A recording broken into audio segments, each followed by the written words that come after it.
galera! Sejam bem-vindos a mais uma videoaula de noções de informática aqui no Sou Concurseiro e Vou Passar. Sou o professor Gastone e hoje nós vamos começar a estudar o sistema operacional Linux. Beleza, galera? Como é que vai ser a dinâmica das nossas aulas? Então, eu vou passar uma parte teórica para vocês, das principais características, o histórico do sistema operacional. Depois nós vamos ver a parte de sistemas de arquivos, como é que funcionam os diretórios do Linux, como é que a gente cria arquivo, nomeia arquivo, como é que funciona a organização dos arquivos do Linux, beleza? E depois nós vamos ver comandos, tá? Nós vamos estudar vários comandos e praticar esses comandos. Eu vou colocar exemplos dos comandos praticando no sistema operacional. E aí, ao final, questões para que a gente possa massificar isso daí, para que a gente possa assimilar todo esse conhecimento que a gente vai aprender do sistema operacional Linux. Beleza, galera?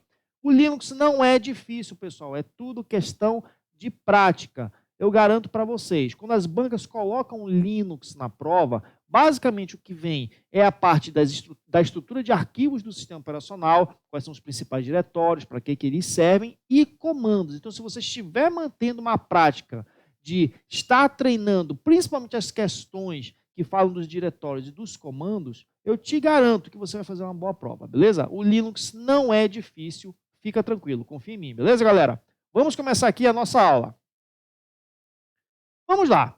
Então, da onde que surgiu esse tal desse sistema operacional Linux? Bom, lá por volta da década de 90, lá em 1991, um desenvolvedor chamado Linus Torvalds, ele decidiu criar um sistema operacional que tivesse as características do sistema operacional Unix.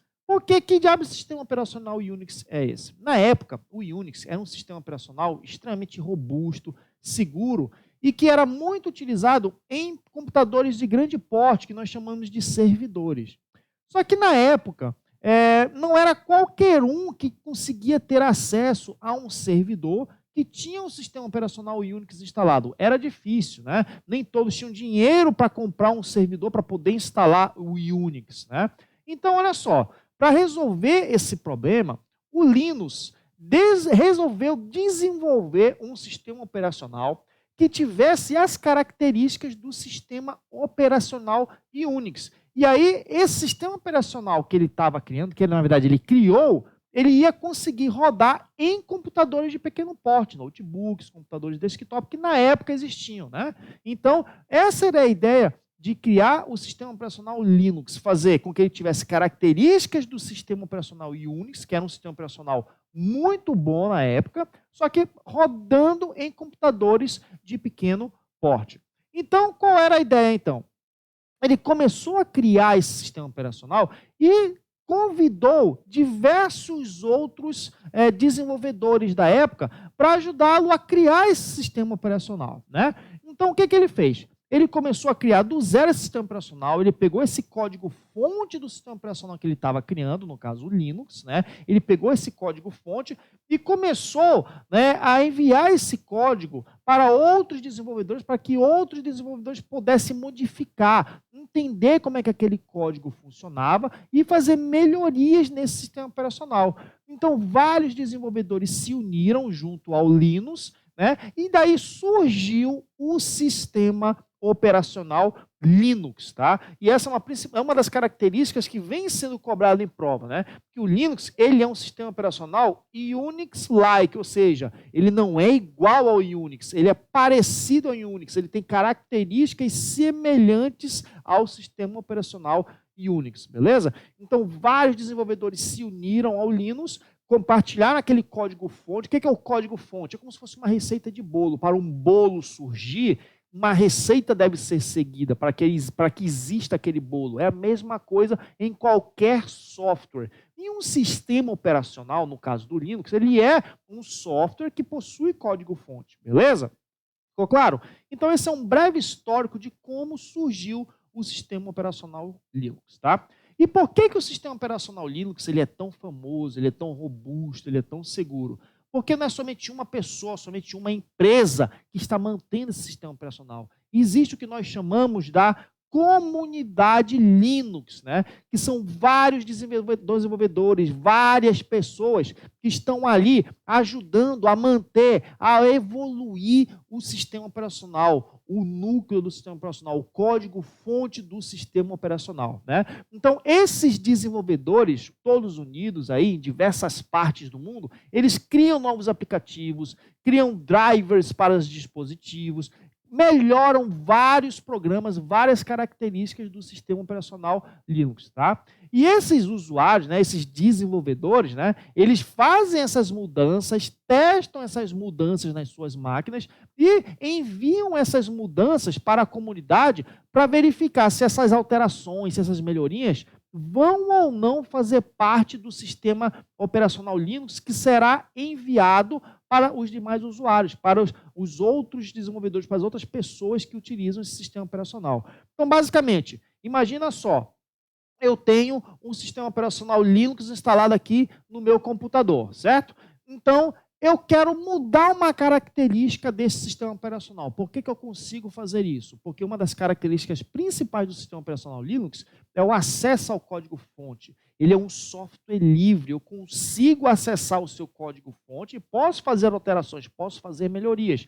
Então, eu posso fazer uma alteração nesse sistema operacional, no código-fonte do sistema operacional, testar essa alteração aqui no meu computador, gostei, está funcionando, está bacana. Eu envio essas alterações para a comunidade e aí a comunidade vai decidir se essa alteração vai fazer parte do sistema operacional Linux que será lançado numa versão nova para todos os outros usuários que utilizam o sistema operacional. Beleza?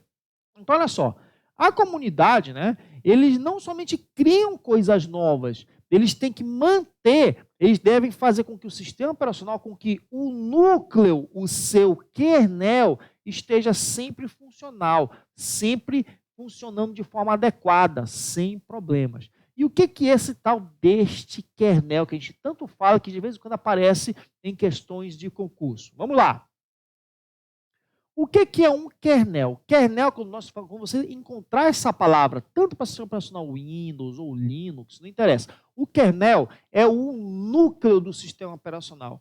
É nesse núcleo que vai existir todo um conjunto de programas, de códigos, de serviços que vão estar ali interagindo aqui, ó, com o hardware do seu computador. Basicamente, quando você quer abrir o leitor de CD, você quer abrir um arquivo, você quer gravar um arquivo, né? Quando você manda algo que precisa ser processado pelo seu hardware, pelo seu processador, então é o sistema operacional, através do seu núcleo, do seu kernel, que está enviando essas solicitações para o hardware. Aí o hardware recupera, manda essas informações de volta para o kernel e o kernel manda de volta lá para o usuário na forma de uma saída, por exemplo. Tá? Então, essa é a ideia do núcleo do sistema operacional. É ele que vai estar em contato direto com o hardware. Pode ver aqui ó, o posicionamento do kernel. Vai existir toda aquela camada de software que você vai estar utilizando aqui, Word, Excel, PowerPoint. Tudo vai ser enviado por solicitações ao sistema operacional. O sistema operacional, através do seu núcleo, vai enviar essas solicitações para o hardware. O hardware retornará isso para o núcleo e retornará para o usuário na forma de uma saída. Esse é o ciclo de processamento e tudo isso com base no kernel do sistema operacional. Beleza? Então é aquela história, se o kernel do sistema operacional ele é bem feito, ele é robusto, então você vai ter um sistema operacional que não vai travar, que não vai dar problemas, que vai dar segurança aos teus arquivos e aos teus programas. Beleza?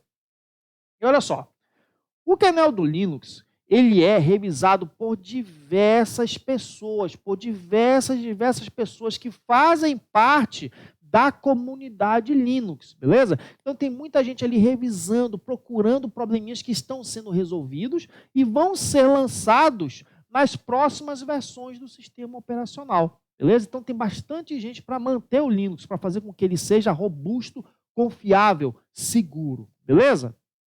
Vamos lá. E aí surgem algumas perguntinhas. Olha só, muita gente mexendo no núcleo do sistema operacional. Na verdade, a comunidade Linux ela é composta por milhares de desenvolvedores, milhares, vários desenvolvedores espalhados pelo planeta. E quem não garante que, por exemplo, existe ali um desenvolvedor que faça uma alteração que possa dar um problema no sistema operacional. Já pensou? Um desenvolvedor lá da China, do Japão, da Europa, não sei, lança uma alteração, joga na comunidade e isso vai ser lançado na próxima versão do Linux. E aí, quando todo mundo começar a usar o Linux, ele vai dar problema. Por quê? Porque aquela alteração ela é problemática. Calma, não é assim que funciona. Vamos já chegar lá. E olha só, imagina se um desenvolvedor mal intencionado coloca uma alteração no núcleo do sistema operacional de forma a apagar arquivos, a danificar teus dados intencionalmente. Já pensou nisso? Calma. Como que isso aí é resolvido? Todas as alterações, elas são enviadas para a comunidade, mas somente um seleto grupo de desenvolvedores que nós chamamos de guardiães do kernel ou mantenedores do kernel, tá? Ou a gente pode chamar de gurus do Linux, que tem até brasileiro no meio desse grupo. São eles que vão aprovar ou não se uma determinada alteração vai fazer parte da próxima versão do sistema operacional. Então, lembra daquela suposta alteração que eu fiz numa versão que estava aqui no meu computador? É uma alteração muito boa. Mas os mantenedores do kernel eles decidiram que não, eu acho que isso daí não é necessário para o Linux. Então, não vamos colocar essa alteração, sinto muito, mas continua ajudando a gente aí, beleza? É assim que funciona. Então, eles que decidem o que vai entrar ou não na próxima versão do sistema operacional. Justamente para quê? Para que esse tipo de situação aqui, ó, não ocorra, tá? Não ocorra de um código mal feito, uma alteração mal feita, e isso aí, né, pode gerar problemas para os outros usuários. E nós não queremos isso, o Linux não quer isso, beleza? Vamos lá. Então, olha só, nós já temos o núcleo do sistema operacional, ou seja, aquela parte central, o core, né, que vai fazer toda a interface com o hardware, ou seja, toda a conversa com a parte física do seu computador. Mas olha só, o núcleo sozinho, ele não consegue fazer nada. Você precisa ter, de alguma forma, programas ou subprogramas que possam interagir com esse núcleo para que você consiga interagir com o sistema operacional e aí ele mandar essas solicitações para o hardware, beleza? Então, olha só, se a gente fosse fazer uma analogia bem boba, imagina o seguinte, eu quero construir um carro. Então, o núcleo do carro vai ser o motor, beleza? Agora, só o motor, não tem lataria, não tem roda, não tem volante, não tem nada. Só o motor, sozinho ali, vai fazer o carro andar? Existe um carro ali só com o motor, só motor? Com certeza não. Para que exista um carro, você pega o núcleo, o motor.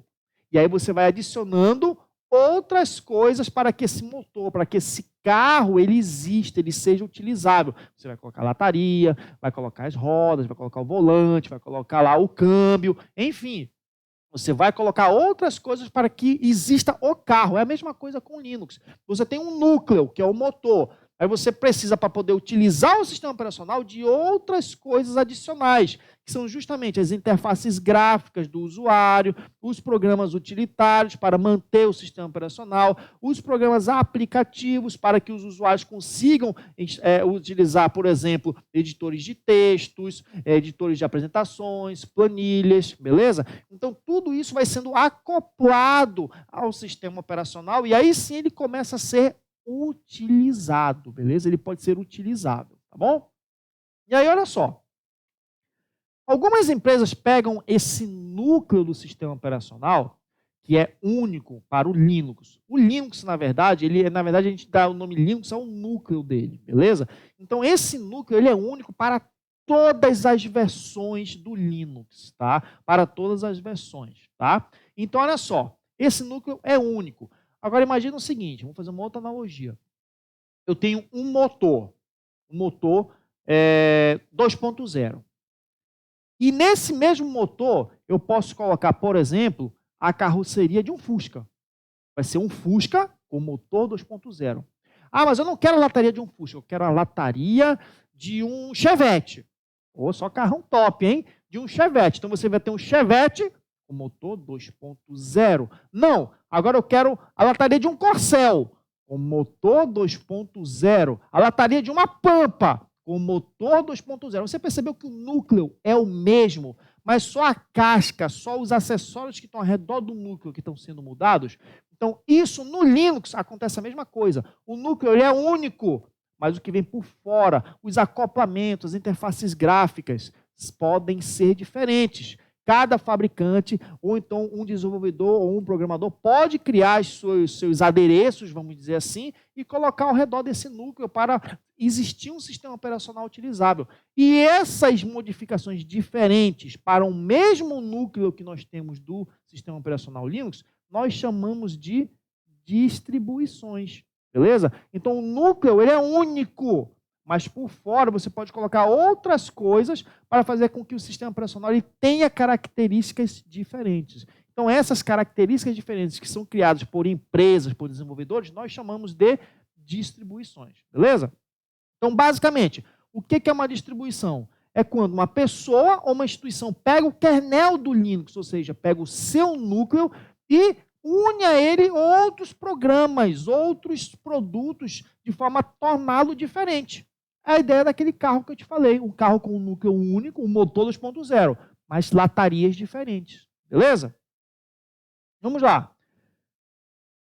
É comum que em distribuições elas possuam o quê? Características diferentes. Características que são semelhantes. Por exemplo, todo carro, independentemente do seu núcleo, ele vai ter um volante. Então, todo carro tem que ter um volante. Todo carro vai ter que ter um para-brisa. Todo carro vai ter que ter uma porta para abrir e fechar. Agora, por exemplo, tem uma porta para abrir, mas será que ela abre para cima? Ela abre para trás? Ela abre para baixo? Então, são características, algumas características são semelhantes, outras são diferentes. E isso varia de distribuição para distribuição, beleza? Então, algumas distribuições são mais voltadas para um usuário que quer utilizar dentro de um escritório, algumas distribuições são voltadas mais para serem instaladas em servidores. Então, isso varia muito de distribuição para distribuição, beleza? Então, vai da tua necessidade escolher qual é a distribuição do Linux, ou seja, qual é o enfeite, vamos dizer assim, que você vai querer utilizar no seu computador, tá? E aí, olha só, o Linux possui várias distribuições. Olha só, tudo isso daqui é distribuição do Linux. Todos esses nomes são distribuições que possuem características diferentes ou similares umas das outras, beleza? E as mais comuns que gostam de ser utilizadas, principalmente quando vem em edital de concurso, é esse carinha aqui, ó, é o Ubuntu, tá? O Ubuntu ele é muito utilizado em concurso público, por quê? Porque ele é um sistema, ele é uma distribuição simples de ser utilizada, leve, você consegue até rodar o Ubuntu do pendrive, né? Você pode utilizar versões online que existem pela internet. Então, é uma versão muito comum sendo utilizada, principalmente quando vem em concurso público. Pode cair qualquer uma dessas versões? Pode. Mas não se preocupe em relação a isso. Geralmente, as bancas, quando colocam uma distribuição no edital, eles não vão pegar a característica da distribuição. Isso é mais para você se guiar para poder estudar os comandos e a estrutura de diretórios do Linux e algumas características como a gente vai ver daqui a pouquinho, tá bom? As distribuições, elas podem ser livre ou sem custo, ou seja, você vai entrar no site do desenvolvedor, no site daquela empresa, daquela instituição que desenvolveu essa distribuição, baixa no seu computador, instala e utiliza sem pagar nada. Que é o que eu faço até para poder ensinar vocês, até para poder fazer as videoaulas. Ou então, existem algumas distribuições que são pagas, são voltadas para o meio corporativo, tá? Lembrando, o Linux, ele é um software livre, tá? E pelas características dos softwares livres, né, as regras do software livre, eu posso alterar, eu posso distribuir, copiar, recopiar, alterar de novo, passar para outras pessoas com ou sem custo, mas desde que essa liberdade de alteração, de consulta, fique seguindo para todas as versões de mão em mão, para onde foi esse sistema operacional, para onde foi esse código que foi alterado. Essa é uma característica do sistema operacional Linux, que ele é um código fonte livre, ele é um software livre, um código aberto. Por isso que existem versões alteradas sem custo e versões alteradas com custo, mas desde que esse código ele fique acessível para outras pessoas. Isso já é uma característica que nós vamos ver daqui a pouquinho. O Linux ele é um software livre, porque ele permite acesso ao seu código-fonte para você alterar como bem entender. Tá bom? Vamos lá, galera. Continuando aqui. Algumas características técnicas relacionadas ao Linux que a gente vê muito na parte de sistemas operacionais. O Linux, ele é um sistema operacional, ele é um software básico, ele é um software voltado para o controle de hardware. É ele que vai estar ali interagindo com a parte física do seu computador. É ele que vai estar, por exemplo, gerenciando os processos, ou seja, os programas que estão rodando naquele momento no seu computador. É um sistema operacional, como se fosse um Windows. A gente vê muito Windows. O Linux, ele é um sistema operacional. Ele tem a mesma função do Windows, controlar a parte física, gerenciar a parte física. Então, olha só, no Linux, você vai ter a gerência de processos, ou seja, ele vai controlar todos os processos, todos os programas que estão sendo executados naquele momento. Então, se você está escutando uma música, editando um arquivo, fazendo um download de um arquivo, assistindo essa videoaula pelo Linux, todos esses processos estão sendo gerenciados pelo sistema operacional, beleza? Ele gerencia também a parte de memória, ou seja, aquilo que vai estar entrando no teu disco rígido, aquilo que vai estar entrando na memória RAM, na memória principal. Ele vai ter a questão de proteger os processos para que um não invada a área de memória do outro. Então, ele faz todo esse gerenciamento de memória. Memória RAM, memória... Sabe aquela parte de hardware que a gente estudou? Né? Memória principal, memória secundária, tudo isso é gerenciado pelo Linux, beleza? Pela característica básica de ser um sistema operacional. Ele gerencia toda a parte física, os hardwares, os dispositivos, os periféricos. Quando você espeta lá um pendrive na porta USB, ele vai estar gerenciando isso. Um HD externo, teclado, um mouse, seu monitor, ele está gerenciando os dispositivos, beleza? Vai estar gerenciando também os seus arquivos. Todo o sistema operacional ele tem que ter a gerência de arquivos, ou seja, como que ele vai entender o que é uma foto, um vídeo, uma planilha, uma apresentação. Ele vai estar gerenciando os teus arquivos que estão ali armazenados na sua memória secundária, no seu HD, num pendrive, num disco SSD, por exemplo. Beleza? Então, essas são uma das principais características relacionadas ao assunto do sistema operacional. E o Linux é um sistema operacional, beleza? O Linux, ele é um sistema operacional também multiusuário, ou seja, ele permite que vários usuários tenham contas diferentes, mas numa mesma máquina. Então, o usuário está ali usando o computador naquele momento. Eu quero agora que o meu colega aqui use o computador. Beleza, eu vou travar minha conta aqui e o colega vem e acessa lá a sua conta naquela mesma máquina. Então, essa é a ideia do multiusuário. Eu consigo com que várias pessoas possam estar utilizando uma mesma máquina, beleza? Com contas de usuários diferentes. O Linux, ele é multitarefa, ou seja, o que é multitarefa? Ele permite que vários processos estejam sendo executados ao mesmo tempo. Você pode estar escutando uma música, você pode aí estar fazendo download de um arquivo, você pode estar assistindo agora essa videoaula, pode estar ali renderizando uma imagem lá em algum editor de fotos, de vídeo, não sei. E você pode estar fazendo vários processos ao mesmo tempo. Isso é a questão do multitarefa. E preemptivo, por quê? Porque ele dá um tempinho de execução para cada atividade que está sendo executado que você acha que é ao mesmo tempo. Na verdade, na multitarefa preemptiva, o processador está dando uma alíquota de tempo para cada processo. Só que essa alíquota de tempo é tão pequena e esse ciclo é tão rápido que você acha que tudo está sendo executado ao mesmo tempo. Mas não, cada um está executando, o processador está executando a sua tarefa uma por uma, só que com um tempinho para cada uma. E aí ele fica muito rápido e você acha que é ao mesmo tempo. E preemptivo por quê? Se um processo desses travar, você consegue só tirar aquele processo que travou e reiniciá-lo, tá? Porque antigamente existia a multitarefa cooperativa. E o que é a multitarefa cooperativa? Se você tivesse 3 processos rodando ao mesmo tempo, por exemplo, você está escutando uma música, fazendo um download e está com algum programa aberto. Se qualquer um desses travasse, todo mundo travava, você ia ter que reiniciar o computador. No preemptivo, não. Se você tem 3 processos e esse processo travar, beleza, eu tiro ele e aí posso reiniciá-lo sem ter que matar todos os outros processos e reiniciar o computador. Ficou claro? Lembre-se disso. O sistema operacional Linux ele é multitarefa preemptiva. Beleza? Vamos lá. Como nós já vimos anteriormente, ele é um sistema operacional Unix-like, ou seja, ele possui características semelhantes ao sistema operacional Unix, beleza?